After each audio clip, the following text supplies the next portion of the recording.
तुम्ही असं कधी पाहिलं आहे का, अर्ध पान हिरवं आणि अर्ध पान सफेद?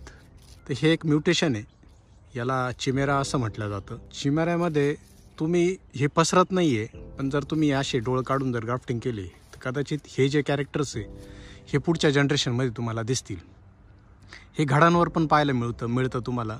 अर्धा घड सफेद किंवा काही मनी सफेद असतात, काही हिरव्या असतात, किंवा काही कलर व्हरायटीमध्ये पण असं होऊ शकते का, काही सफेद असतील, काही ऑरेंज असतील किंवा रेड असतील. तर अशा प्रकारचे जे कलर दिसतात यांनी हे पसरत नाही आहे, हा रोग नाही आहे, हा म्युटेशनचा प्रकार आहे. जर तुम्ही हे डोळ काढून जर ग्राफ्टिंग केली तरच हे पुढच्या जनरेशनमध्ये येऊ शकते.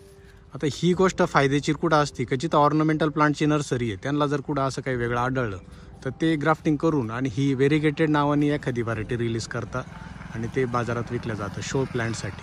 द्राक्षांमध्ये याचा तुम्हाला ज्यावेळेस कदाचित असे बरेचसे फोटो येतात का, एकाच काडीला 6-6, 7-7 असे फॅनसारखे निघतात आणि त्याच्यामध्ये खूप सारे घडं असतात.